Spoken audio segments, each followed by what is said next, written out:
በዜና መጽሔታችን ሰዓቱ የቢዝነስ ነው። ከመረጃዎቹ ጋር ደግሞ ባልደረባዬ ፈቲያ መሐመድ እዚህ ስቱዲዮ ትገኛለች።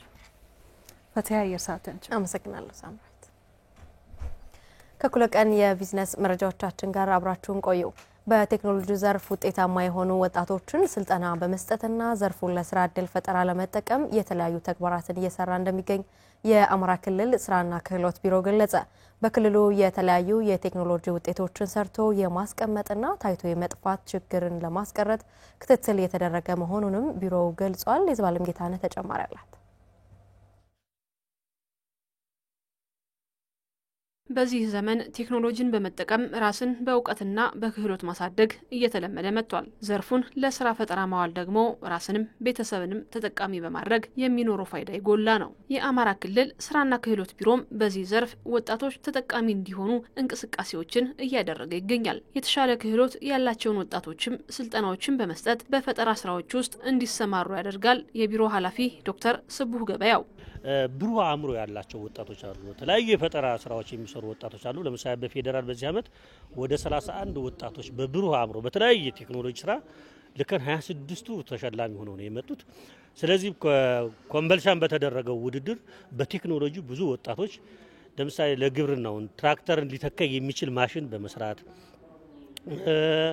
የሰብል ለማጨድ የሚሆኑ መሳሪያዎችን በመስራት የተለያዩ ግብአቶችን በመስራት አበራታች ውጤቶች አሉ። እነዚህን ታለንትድ የሆኑ ወጣቶችን በተለየ አግባብ እየደገፍናቸው ያለንበት ሁኔታ ነው ያለው። በስፋት የሚታየው ታይቶ የመጥፋትና ሰርቶ የማስቀመጥ ችግር እንዳይገጥም ወደ ህብረተሰቡ ወርዶ ችግር የሚቀርፍ የቴክኖሎጂ ውጤት እንዲያመጣ ቢሮ ክትትል እያደረገ እንደሆነም ነው ቢሮ ኃላፊው ጠቀሱት። ለምሳሌ ትራክተር ሰራን ይላሉ፣ ድሮን ሰራን ይላሉ። የተለያየ መሳሪያ ሰርተው ታይቶ የሚጠፋ መሆን የለበትም።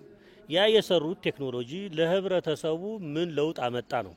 ለምሳሌ የትራክተር ሊተካ የሚችሉ ልክ ምንድነው የማረስ የማጨድ ሁሉንም በአንድ ኢቭን ውሃ የሌለበት ቦታ ላይ ውሃ የማፍሰስ ሶስት መሰረት ያደረጉ ቴክኖሎጂዎች ኮምበልሻ ላይ ለሽያጭ ውለዋል።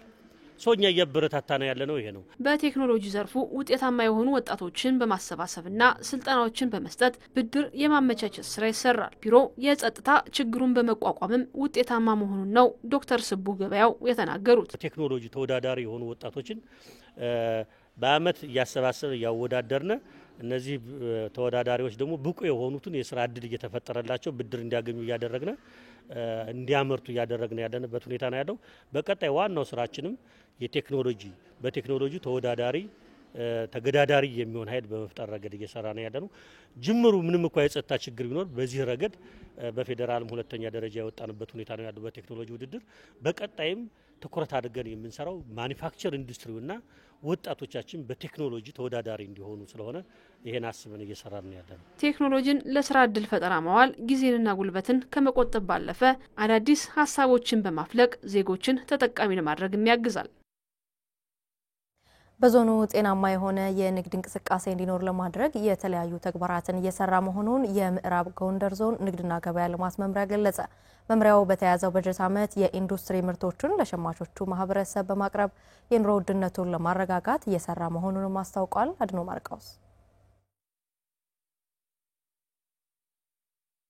ምዕራብ ጎንደር ዞን የቅባት እህሎችን ጨምሮ ከፍተኛ የኢንዱስትሪ ምርቶች የሚገኙበት እንዲሁም ከጎረቤት ሀገር ሱዳን ጋር በስፋት የሚዋሰን ከመሆኑ ጋር ተያይዞ ከፍተኛ የንግድ እንቅስቃሴ የሚካሄድበት ዞን ነው። የንግድ እንቅስቃሴ ሲኖር ደግሞ ህገወጥ ንግድ የመኖሩ ነገር የማይቀር ይሆናል። የዞኑ ንግድና ገበያ ልማት መምሪያ ኃላፊ ጌትነት በሊሁን ከጸጥታ ተቋማት ጋር በመቀናጀት ህገወጥ የንግድ እንቅስቃሴውን ለመቆጣጠር ተሰርቷል ብለዋል። በዚህም ጤናማ የንግድ ስርዓት እንዳይኖር ሲያደርጉ በተገኙ በርካታ ህገወጥ ነጋዴዎች ላይ እርምጃ ተወስዷል። ከዚህም 11.5 ሚሊዮን በላይ ብር ለመንግስት ገቢ ተደርጓል ነው ያሉት መምሪያ ኃላፊው። ከ2509 በላይ የንግድ ድርጅቶችን ክትትል አድርገን ከ1176 በላይ የሚሆኑት የህጋዊ ንግድ ፍቃድ ሳይኖራቸው ሲሰሩ አግኝተን እነሱን ተገቢ የሆነ እርምጃ በመውሰድ ወደ ህጋዊነት እንዲመጡ ያደረግንበት ሁኔታ አለ። በህገወጥ መንገድ ደግሞ ሲያንቀሳቅሱ የተገኙ ነጋዴዎች ወደ 410 የሚሆኑ ነጋዴዎች ወይም የንግድ ድርጅቶች አግኝተን እነሱንም ወደ ሁለቱን ወደ ስርዓት ወደ 129 የሚሆነውን እሸጋ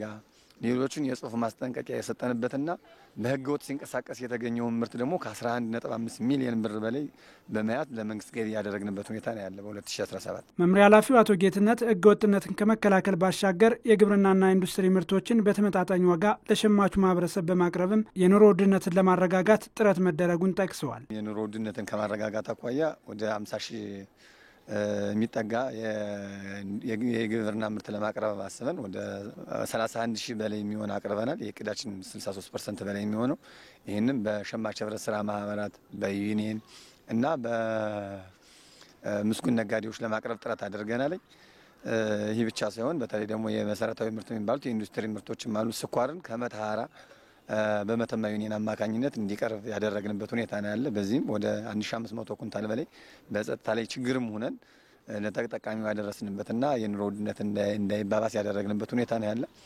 የኢንዱስትሪ ምርትም በተለይም ወደ 140 ሺህ ሊትር የሚጠጋ ዘይት እናቀርባለን ብለን አስበን ከ240 ሺህ ሊትር በላይ ያቀረብንበትና እቅዳችንም በተሻለ መንገድ ያቀረብንበት ሁኔታ ነው ያለ። በተጀመረው በጀት ዓመት ያለ አግባብ የዋጋ ጭማሪና ህገወጥ የንግድ እንቅስቃሴ እንዳይኖር ለማድረግ እንደዚሁም ምርት የማቅረብ ስራው ተጠናክሮ መቀጠሉን ይናገራሉ። እስካሁን ባለን ከ1600 በላይ ነጋዴዎች ፈቃዳቸውን እንዲያድሱ ያደረግንበት ሁኔታ ነው ያለ።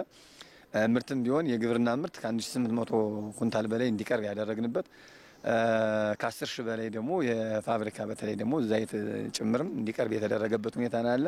ሸማቾችን ለማጠናከር በተለይ ደግሞ አምራቹንና ሸማቹን ለማገናኘት ደግሞ የህይወት ገቢዎችን አጠናክረን ስራ እየሰራንበት ያለው ሁኔታ ነው ያለ። አቶ ጌትነት በታጣቂዎች አልፎ አልፎ የሚፈጸሙ የእገታ የማቃጠልና የዘረፋ ወንጀሎች ከሌሎች የክልሉ አካባቢዎች ወደ ዞኑ ምርቶች እንዳይገቡ እንቅፋት መሆናቸውንም ጠቁመዋል። በዚህ ጊዜ የኢንዱስትሪ ምርትም እና የግብርና ምርቶችንም በተለይ ደግሞ የእንስሳትና የእንስሳት ምርትን ለማቅረብ ትንሽ ያስቸገረን መንገድ በተለይም ከጎንደር ገንዳዋ የምንሄድበት መንገድ ትንሽ ጽንፈኛ ኃይሉ እዚህ አካባቢ ላይ ምርቶችን የማስቀረት፣ የማቃጠል፣ የመደብደብ፣ የማገት፣ የመግደል ሁኔታዎች አሉ።